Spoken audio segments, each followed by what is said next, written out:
Welcome, everyone. This is episode 2 of the Podtagious podcast by Contagious Games. I am Pete Olson. Along with me are Matt Parzik, Kyle Mosley, and Todd Baggeson. Hello. All right, we're all here, ready to I'm rock. Hey, Matt spoke. Yay. Yay. All right, so do you guys want me to just roll it off?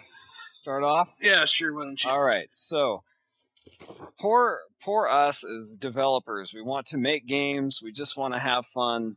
The biggest problem is that there is no money for us poor monkeys out there. You have to work a full-time job, scrape by, and then spend all of your extra money on making your video game, and it can be very stressful. So the Legend of Dungeon devs apparently are saving money by living in a tree. And which they have a friend that I think is letting them stay on their property, and they actually are, they are living at $150 a month plus food. Is it like a tree fort or? It's like a tree fort. It really is a tree fort. They've got tarps set up. They do have, looks like, computers and cables and stuff in there, but it is a tree fort that they have to live in. And that sounds awesome. It sounds, well, yes, Matt, you would love to live in an isolated portion away from everybody. It could be fun. I guess it would be kind of neat. I don't think it would be fun for a long period of time. But I think, it's sad. It's like, well, indie developers like to make games that are, really games for gamers as opposed to Call of Duty, like games for being Call of Duty. So what, at what point should we be seeing, should people start donating more money? I know we have Kickstarter and stuff, but like, how can developers trying to do an independent game get their hands on some dev money? That's like a big problem. Any ideas besides living in a tree? Living in a basement? Yeah, that's a pretty big problem for a lot of games. We have that with Contagious Games as well. It's hard to get funding for something that's an original or a unique idea unless you're already established. And I know that there are indie game conferences that people will go to, and that's great. You can kind of get some of your stuff promoted there, but it's still going to cost money. If you're not famous already, you're not going to get invited. And I think that is a big concept or a big problem with the indie title, is that there are indie games like Limbo. And you're like, cool, man, Limbo's awesome. It was a great game. It's indie. It's not really indie. They got good money to put that together. There are companies that barely struggle and put out a game like Plague, like by the skin of their teeth.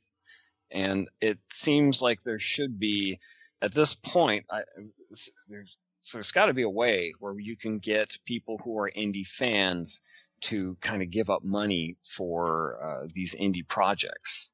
And I want to say it's kind of a strange territory, because you have to think of it as like people coming together and trying to make this first game. Like, this is their first experience making a game together, and then, but so it could turn out in the end really well, or it could turn out pretty crappy or whatever, and you don't really know until it's done. So you don't really know what's going to happen. So it really has to be a second job. There's no other choice. It can't be your main job at all, because you don't know what's going to happen with it. So you have to live your life. Minecraft. Yeah, you have to live your life, and you also have to balance this indie development that you're doing as well. I don't really see any way around that, honestly. So then we should start opening up psychology for indie devs, some psychiatrists to kind of help out. Or we could open up big sections of the big buildings, rent out big buildings for indie developers. There we go. Just be a pile of indie devs. That might be kind of interesting. Awesome. They could have, if you had the whole floor of like a building, which would be kind of expensive, but if you divided that up, like, there would be no walls, just outlets. And so everybody'd have to bring in their own furniture and computers, and everybody would just be grinding away on their games, this big communal territory for them to build. And actually, if you think about it, like, what could indie developers afford to fork up it might be something worthwhile. The Their problem is they would probably mother and live father's there. allowance. Yeah, pretty much. But they probably live there and it get stinky really fast. I Yeah. do know, what is that game called? The Shank. I got to hear a little presentation by the Shank people, and they made their first game. There were 4 people in the tiniest little closet of a room, and they were grinding away to make it. And one of the guys left a rotten sandwich, or I guess it wasn't rotten when he put it in the refrigerator, but then they left and they went to go tour or something, and then they came back. And somebody opened up the fridge to put something in it, and it like tainted the entire room. And they could not get rid of it because it was this tiny little room that they barely fit 4 people in, and they had to get the game done. Yeah, That is awful. That's awful. So That poor reminds devs. me. That reminds me of when I was younger. We had a backpack, and we put a backpack in the closet, and then we just left it because it was an old backpack, and we got a new one or whatever. It was probably like a year or 2 later. We took out the backpack from the closet, and we opened it up, and there was an instant rancid smell. And we looked at the bottom, and it was a little milk carton, a little elementary school milk carton at the bottom of the backpack. It was so disgusting. Oh my god. That would be terrible. Oh, lovely. Well, on that note, on such a rank foul note, Armature Studios did work on a unreleased Mega Man X first-person shooter. And as a gigantic Mega Man fan, I was interested to hear about that and terrified at the same time. The biggest problem I've seen with these screenshots that they give, if they're legitimate, is that they've turned Mega Man. I don't know if you guys remember on the Xbox, they had a Bomberman game on disc in the beginning of the Xbox 360's life. And they took the cute, adorable anime-looking Bomberman, Bomberman Zero, and they turned him into this like hardcore, mechanized, almost Halo-esque looking individual. And it bombed miserably because fans of Bomberman don't want to look at this kind of mechanized Gears of War looking armor. They want to see their cute Bomberman. And even though the Mega Man X it has changed the overall look of Mega Man, he still has that anime cutesy face. Like he's still kind of that cutesy cartoon character. And I almost feel that that is enough to kill the game. I think fans would be very uninterested with a Mega Man that has like a hardcore like metal helmet with a red visor. Like it doesn't look like Mega Man to me. And I almost wonder if that's why it got canceled. Maybe that it just wasn't developing right. Unfortunately, we're never going to know because they had the game and then of course it got canceled. A lot of Mega Man games got canceled. The Mega Man Universe and Mega Man Legends 3, which goddamn it, Capcom, they could release a flaming turd for Mega Man Legends 3. It could just be you turn it on and it says I just stole $40, and then that would be it. And it would probably be a best seller for them. Of course, you have to think about what happened to Metroid Prime, which that turned into a pretty amazing game on the GameCube. Went from 2D side-scrolling to 3D, and it turned out pretty well. So that would be all right, but I think the art direction, when you look at Metroid, it looks kind of like the older games. Yeah, still. It does. Samus has kind of the same look. I mean, in reality, it's a lot prettier, but you can go all the way back to like Nintendo Metroid, and it still has kind of the same shape and general overall look. The screenshots they gave for the Mega Man first-person shooter, not so much. Oh, and actually, I guess I should go with that. Capcom was complaining decided to stop releasing their remakes of their karate games, which is kind of good because Capcom at one point made great games besides karate games. But they keep dropping all of these other games that appeared, like all the Mega Man games that should have come out. Do you think that they will continue on with making actual games besides Street Fighter, or do you think they're just gonna sit on their fighting profits? I think that's a huge profit for them. Isn't that pretty much what they're known for these days? Is Street Fighter? Yeah, pretty much. Because they haven't done anything else lately. Yeah, I don't think they would just drop it like that. Well, they just have decided to stop doing the remakes. I think the last one they did a Darkstalkers game where it's just like the same game, but you can buy it now on Xbox Live and PlayStation 3. I'm surprised And- that they would do that to themselves because they know what the cash cow is. Why would they stop the cash cow? I don't know. Did they give a reason? They didn't give a reason. I think or at least I didn't see a reason. I think, hypothetically speaking, that they did really poorly for the sales of Darkstalkers. And I actually enjoy Darkstalkers better than Street Fighter. I know everybody's going to hate me, but I personally, you guys can all play Street Fighter. I like Darkstalkers. I have actually not played a Street Fighter since Street Fighter 2 for the neither. Super Nintendo. Good on you. Yeah, at this point, I think I'm just getting old in my gaming years. I have a hard time memorizing all the combos, and I do not have the time to spend all day practicing over and over and over again. Although I did buy all the cool sticks for the PlayStation 3, but they don't get used. The only real reason I could think of Capcom stopping their cash cow like that is if they had something in the pipes that they know is going to become their new cash cow. Street Fighter MMO, calling it now. Well, it wasn't that they were going to stop making Street Fighter games. It was they were thinking of backing HD down on the remakes? ports. Yeah, the just getting the same games over and over Super again. Street Fighter 2 Turbo HD Remix. Yes. That's still their cash cow, though, because people I buy know. that for the better graphics or whatever. I can't So- imagine it takes a lot of effort to make the same game over again. No, it doesn't. I know it doesn't. And when you have the money like Capcom, you can afford to have that taken care of. Unlike the indie devs who have to live in trees. I think that's why indie devs make the small games, though, so they can crowdfund themselves like that. But with Capcom, they don't have to do that, so why would they kill their cash cow? I don't know. I hope that they're going to kill it and then come back with Mega Man. Whenever someone says Mega Mega Man, I still think of that 8-bit Mega Man. I agree. That's all I see.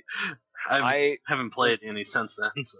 I was happy with Mega Man 9 and 10, and I wish they would just keep going. Have they I made hope- any non-side-scrolling Mega Mans? Ooh. I can't think of it. Well, just the adventure. Which I will say, I played through the first one. I was actually very skeptical. I bought it way back in the day, thinking, it's 3D Mega Man, it's going to suck. I really enjoyed it. And I have only played a little bit of the second one. It wasn't as fun to me, so I stopped playing.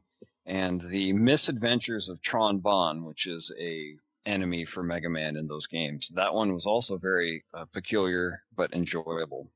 Yet again, I stopped playing it because I ran out of time. All right, so another thing, Nintendo has a patent now for a integration in remote-controlled toys. So the little image shows a robot with a Wiimote in it, and that Wiimote is communicating with the Wii.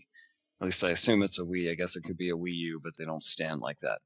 I always bring in for my game design classes, I make my students play with the ROB.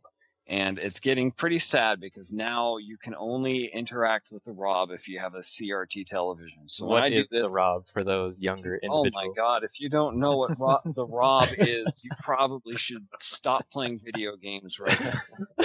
You are right, though. There are those people out there, and I will reiterate a story. I had a game design student. When I brought the ROB in, I had it sitting on the table, and the student looked at it and goes, "That thing's real?" Because he had seen it in Super Smash Brothers. And if you played the Wii Super Smash Brothers, and you play it and you go, why is this oddball looking robot with all of the Nintendo characters that I know and love? Well, that's because you're too young and you don't remember the ROB from the Nintendo era. So the ROB was supposed to be which stood for Robotic Operating Buddy. It was supposed to play games with you. which was kind of a neat idea, but the technology in the 80s was extremely limited. And the game that it came with, which is the one everybody seems to get, the Gyromite game, it actually, you have to charge up these gyroscopes so they would spin really, really fast, and they're pretty heavy for what they are. And then you had to set them on a little balance thing to hold your spinning gyroscope in order to press either button A or button B on the second controller so that the Rob would kind of play with you. The problem is that those things weigh a ton. I actually put a dent in my wall screwing around with one when I was younger.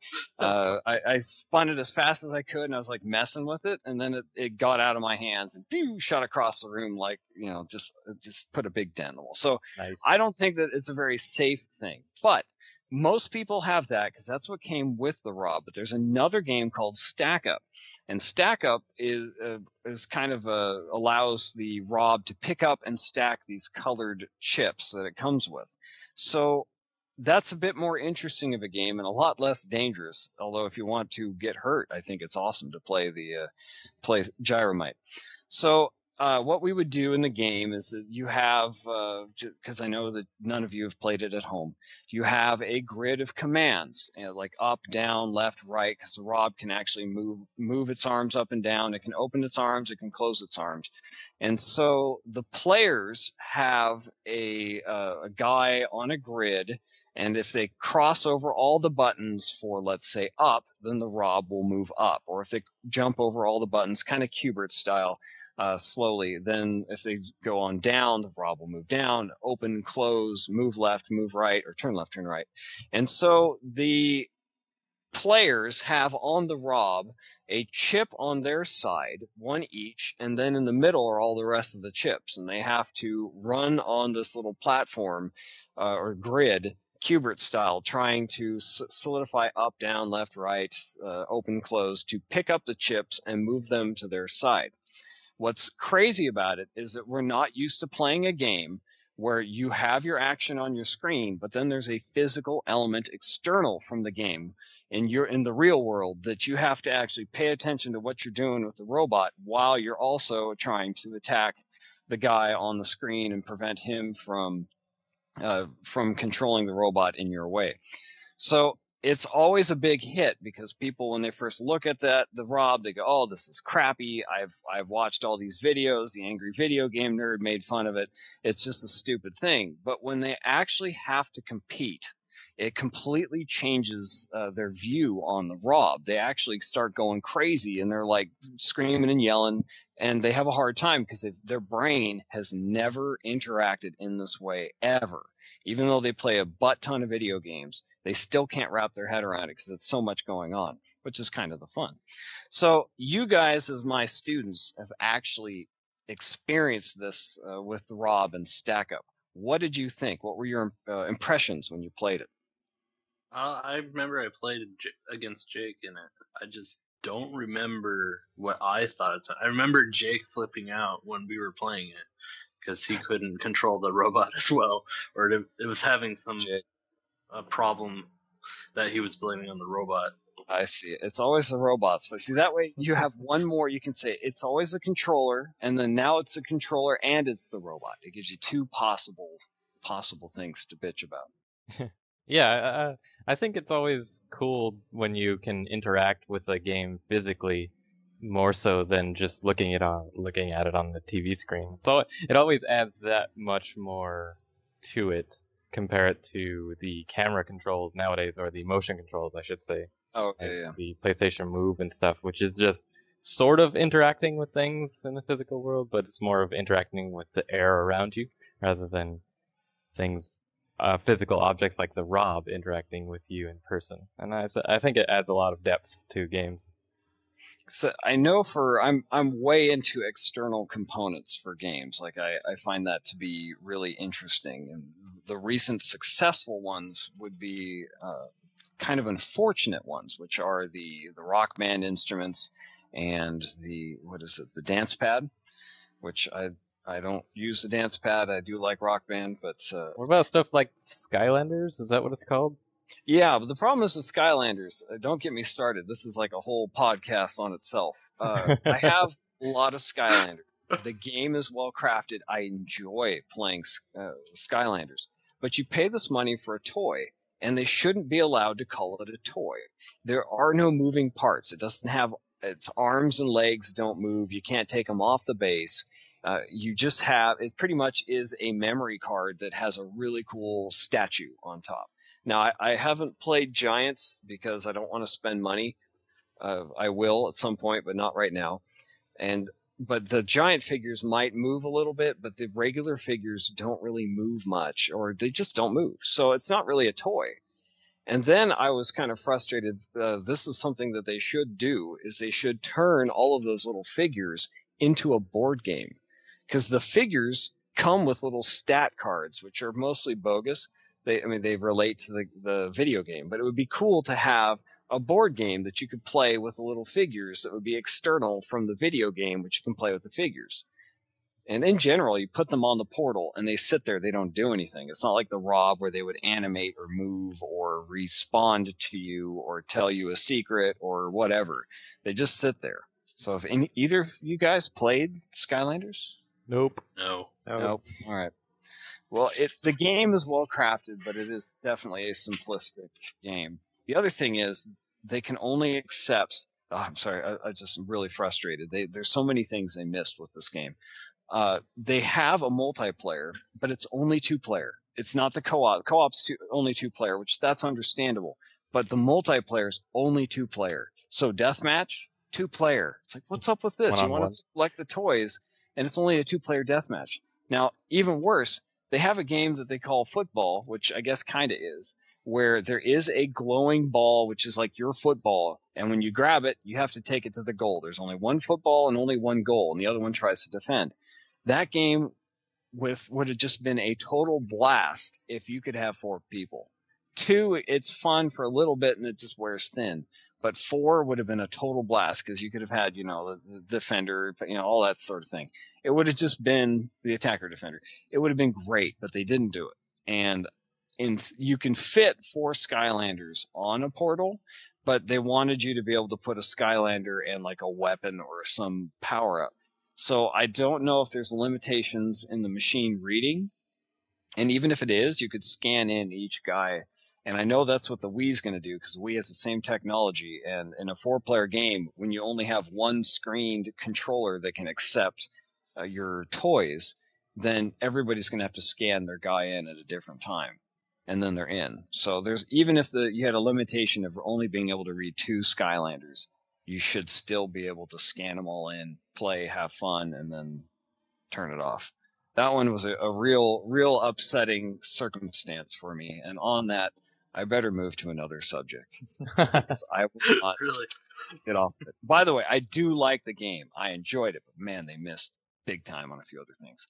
All right. So Nintendo actually, by patenting that, you could have a robot or something that actually does a lot more with you. I actually thought it would be cool with the Eye of Judgment, where you had the camera keeping track of the cards, which, by the way, is a defunct card game on the PlayStation 3 that uses physical cards and the camera on your PlayStation 3. But you could actually create a board that interacted with the game on the screen. So you would actually have to, let's say, play the board game while taking care of the stuff in the video game as well. What is it, Zelda, when you have the undead world or the neither world in the normal world, you could have the neither world on the physical board game in front of you and then the regular world on the video game on the television, that type of thing. Yeah, and then there's also the AR stuff that they're doing with the DS. Oh, yeah. Which is pretty cool. It's pretty cool, but I haven't seen anything that I really want to play for a long period of time. And the Vita actually has a bunch of pretty nifty little games as well. The little tank game that they created is rather fun, but I don't think I could play it for a long time, and you got to find 4 Vita people to really enjoy that one. And then there's that one, What's Inside the Box? Yes. Where you have to rotate around the physical box in real life, which is pretty cool. I think that's a good idea. It's a good step in the right direction because a lot of those games I think our augmented reality games could go much farther. And actually, I tried to work on one with Mr. Blackmore and Mr. Smith, I came up with a great idea for one, and Mr. Blackmore already had algorithms written for being able to. I mean, well, let's just face it, Mr. Blackmore can code anything effortlessly and flawlessly. Yeah. Yep. So he had stuff already ready, but we were so busy, none of us could actually sit down and work on it. But we talked about it, and would have blown people's minds. We were planning for cell phone launch, but anyways. That's going to make me all sad and depressed yet again to indie devs with great ideas and no money or time. All right. So, have any of you guys played the old PC title and Super Nintendo title Out of This World? Never I heard of have. it. That would be a negative. I played it on the Sega Genesis. You played it on the Sega Genesis. Perfect. So, what did you think about that game, Matt? I think I didn't get past the first level because I was about 8 at the time. Oh, yeah. And I just You're sucked screwed. at games.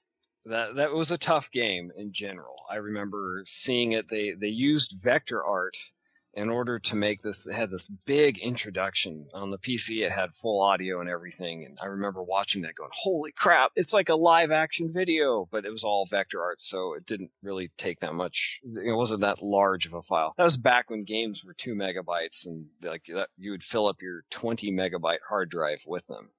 Way back in the day. Well, afterwards, they released kind of a quasi sequel, same company, same concept, and they made a game called Flashback, which I actually bought on the Genesis. And they're going to do a do-over for it on Xbox Live Arcade and PSN. And I guess since Matt's the only one that has had any experience with the game, did any of you guys play Flashback?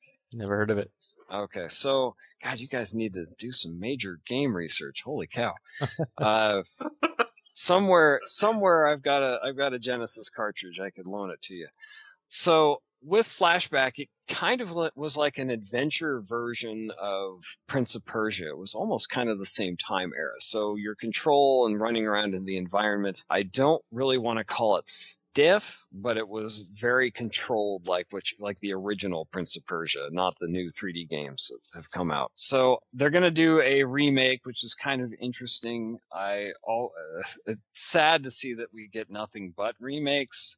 But at least this one's a peculiar enough title. I think it would be rather interesting to see it done a little bit better than it was done before. So I'm going to ice over that one and jump on to my next one. And that is the April Fool's joke from Far Cry 3 Blood Dragon. Have any of you seen anything on that? I have not. No. Sounds familiar. Sounds familiar. It was an April Fool's joke? It was an April Fool's joke, but That's what I thought. They must be running it as long as they can, because now after April Fool's, they are declaring it'll be out May 1st. So it is Far Cry, but it is about as 80s out as you can get. That looks awesome. I just the trailer actually has like VHS, tape playing, and it's all messed up. Anyways, so watching this thing kind of reminded me of design, because we have these massive epic games, right? Every game, it has to be the most epic game ever. And it is kind of tough to create something that intense. But something that we've lost and that I think actually is charming from the 80s is that sheer action-oriented element. And the previews for this, of course, it is the preview. It might be like the Aliens Colonial Marines, where the preview doesn't match the game. But the preview just like makes everything look like it blows up and it's exploding, and it's just a hell of a lot of 80s fun with a lot of tacky 80s dialogue on purpose, which I think could be a blast. And I do feel that some games should get back into it. Like Rise of the Triad was a first-person shooter that even made fun of its own story right after it told you this cheeseball story, because it was pretty pathetic, and the only reason you're playing is you want to shoot stuff. And I feel that we need a few more games like that. And I guess it's more of the indie look at it. So what do you guys feel? I know you're looking at Far Cry 3, and you're probably, the Blood Dragon, you're probably drooling over it. But what do you feel design-wise for the current market? Is there a need for a game like this? I mean, obviously I would love it, but I'm not the average zombie gamer out there. Well, the average age of a gamer now is, 37? This would strike home with a lot of people because it's all from the 80s. Yeah, it's very 80s out. It's hilariously 80s out. Just looking at these screenshots is Awesome. I would love a game like this. I think there's always going to be room for, what am I trying to say here? For Nostalgia. people Nostalgia. to, well, not only that, but for people to get out of the common look and feel, or the generic look and feel of the day. I think there's always room for people to branch out of their design, of the common design. And I think it's always a good thing to do that. That way you can show people what possibilities are out there rather than just looking at brown and gray constantly on the ground in front of you as you run through a game. What? You mean you don't want to play another post-apocalyptic game with a brown color palette? That's not what you want to do? I just described every game coming out next year. Yeah, pretty much. How about you, Matt? Are you going to play it? I probably will, now that I know about it. Now that you know about it. Hopefully it isn't an April Fool's joke at this point. They claim that it's going to exist, but it did surface on April Fool's. At least I saw it on April Fool's Day. So I don't know. I'm excited, and I will try to play it. I at least will buy it, but we'll see if it actually comes out. It would be awesome. It would be. Looks awesome. And very interesting. And it would be kind of fun to see a few more games. I like how they had the serious Far Cry game, so it's the hardcore, very modern, what everybody expects. And then they take the same game engine and they just make their little silly 80s game, which is super cool. Far They have Cry the money. 3 was a beautiful game, so them being able to do this with that engine is even better. Now it's beautifully 80s. And what is better than that? All right, so I want to talk about a game. I think Kyle's the only one that knows much about this, the Guacamelee, which, as cool as that sounds, it's awesome. You are a Mexican pro wrestler, and you beat the living hell out of people in kind of a platforming beat 'em up, which has gotten great praise. And I think it is an indie studio. And they've released it. It's on the PS3. It's on the Vita. I think it might be on the Xbox. I'm not 100% sure. I haven't looked into that. Shame on me. So one of the things that it does really well is that they just have a wonderful level of polish. They've got a great combat system built in. The combos are rather deep as you get into it, and the animation is smooth, and the style it kind of reminds me of what is that LucasArts game with the undead people? Oh my god, I'm not going to remember it. I can see it, but I won't remember it. So anyways, it reminds me of this. It's heavily stylized. So besides, I guess, Kyle, you're the only one who's actually seen any of this. Yeah. Any of you others out there seen it? Heard of it? I'm looking at it right You're looking now. at it right now. And I have seen screenshots of this. I just never paid attention to it. Okay. It's very stylized, kind of like Powerpuff Girls style Yeah, yeah. art. And the studios that makes it is Drinkbox Studios. Excellent.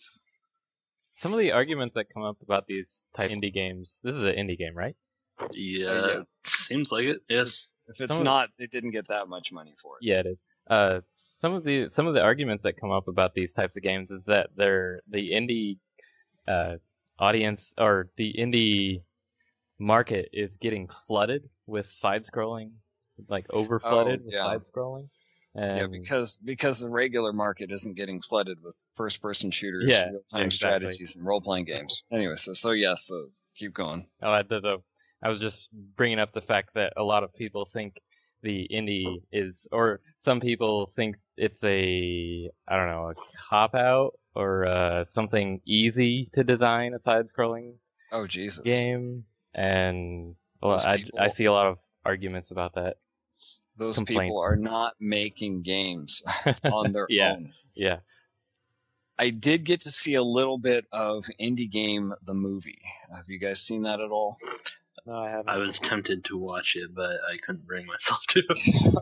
Nope. Well, at the moment it's on Netflix, so I watched some of it. And it was interesting because, they really struggled to put these games out. And these guys are pretty talented. And it was all, like the Braid designer and, Fez, which I thought Fez was an amazing idea. And it was kind of interesting because you have the indie developers with a great idea and a good game, good product. but the fans actually were freaking out, and one of the guys was just pissed off. It was the Fez guy, I think, completely pissed off because the fans were like, I want this game now, fuck you, you suck, I hate you, because he couldn't release the game. He was working on it.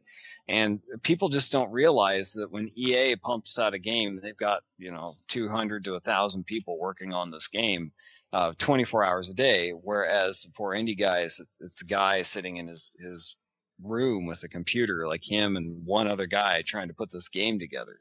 Trying to work a regular job during the day. Yeah, Indeed. and I just feel that average people don't understand what it takes, and maybe it's because if you really look at how many games come out per month, it's amazing. It's shocking how many games we only focus on the ones that are popular. Like, oh, Assassin's Creed came out, and then people only pay attention to that. But if you really look at how many games come out that are more than just the AAA titles that everybody's waiting for, there are it's a butt ton of games that come out, and people spent God knows how many hours on each one of those. Even if it's a shitty game, they spent a lot of time on it. And it's like, how do you inform your audience that yes, it does take a long time to make these damn games? Is there any way to inform the audience, or are they so ADD and the now generation that they can't Instant even gratification. Instant gratification. I want it till they get it, and then they get it. This sucks, and they go on to the next thing, saying, I want it. How do like the theatrical industry or the Hollywood industry, how do they get the point across that it takes forever to make a movie? They don't. They just throw more money at it. At this point, this is why things are kept so secret. They announce to the public when they know they want to announce to the public.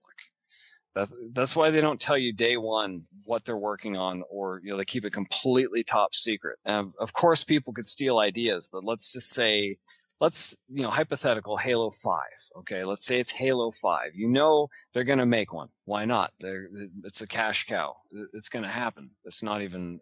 It's just going to be there. So they're working on it. But if they told you that they were working on it today, all those people would be stabbing themselves trying to get their hands on a copy of Halo 5 until it finally comes out. And the abuse that they get from the people on the forums and the phone calls is too much for anybody to handle. And those are your fans. Like, you're getting abused by the people who love you. So game studios are like the beaten housewife. It's almost like we need a progress bar. Just a giant progress bar for everyone to look at.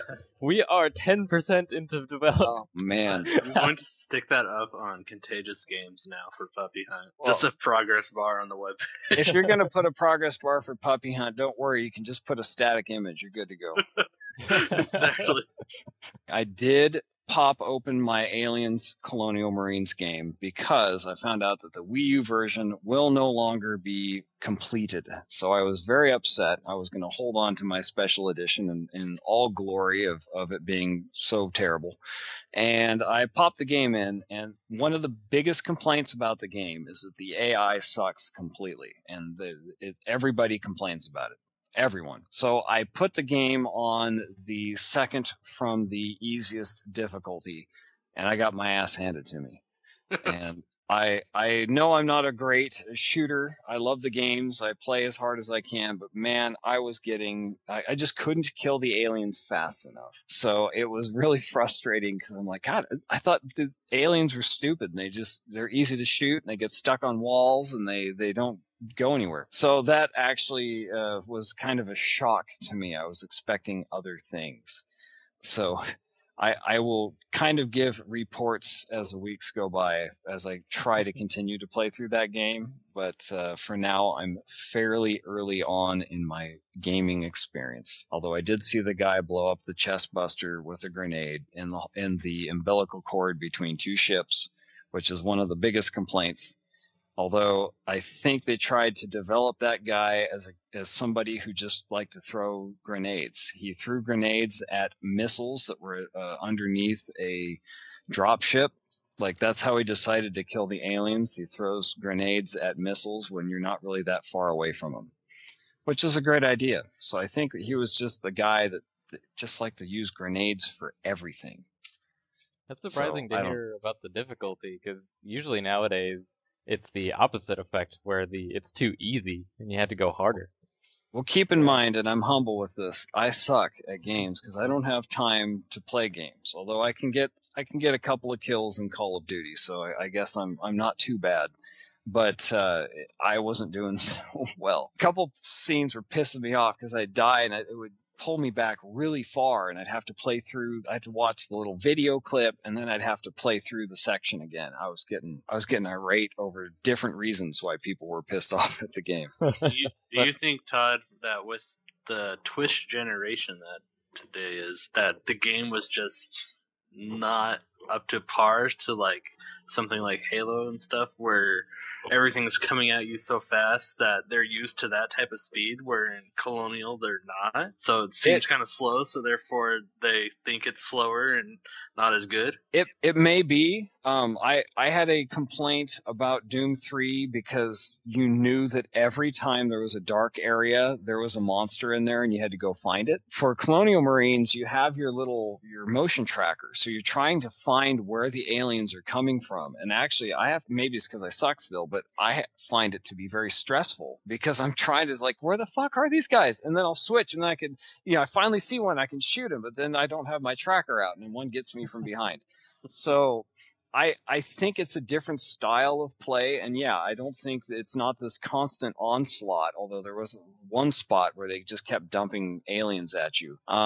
And I know there's been problems with the AI. I actually have witnessed, yet again, only in the beginning of the game, I have witnessed aliens climbing on the walls, and they're supposed to be dumb and run straight for you. So it's like, that's my strategy. It's like, okay, I saw a shadow over there. It's coming at me. I'm just going to stand here and wait for it. And then the bastard hops up on the wall.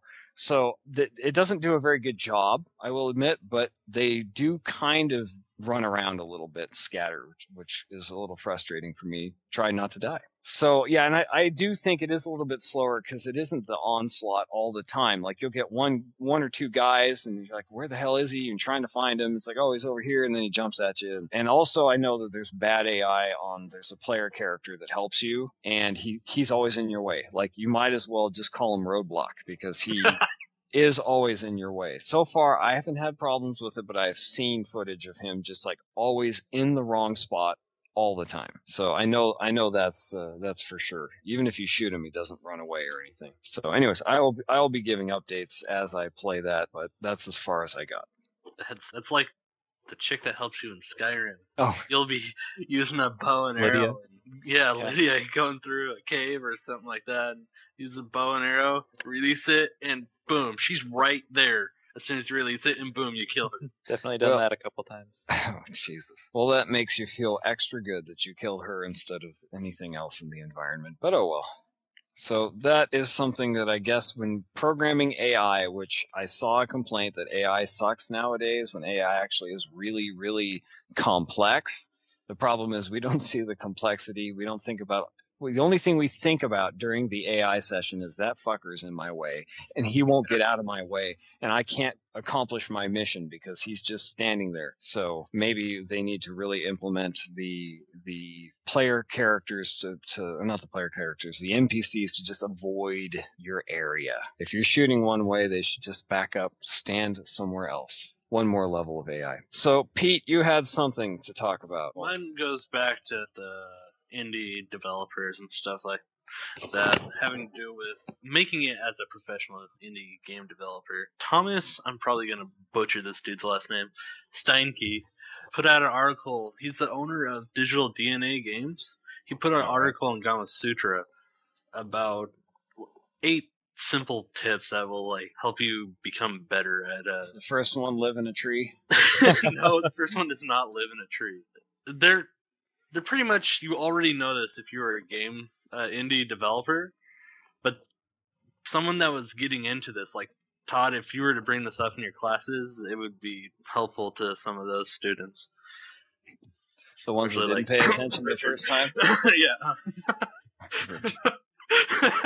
All right. So do you have them? Yes, I am looking at them right now. The first one would be relentlessly practical, which Oh, I can agree with. absolutely. Always have to be, I'm gonna make a Skyrim killer by myself in my bedroom in 2 months. yeah. Yes. That's the second one, is be realistic about what you can do. You know what you can do from your talents and stuff like that. You know how good you are at programming or art. You're And not that's as gonna far as be you able can to. go. Yeah, you're not going to be able to make something else. Leverage other people's work. Look at what other people are doing. If you know what someone else is doing and you think you can do better, go ahead and try it. But if someone else is making something Much that better than your game. then your game, you should probably stop and switch to something else. Accounting for your time is also one, which is a Yes. big thing.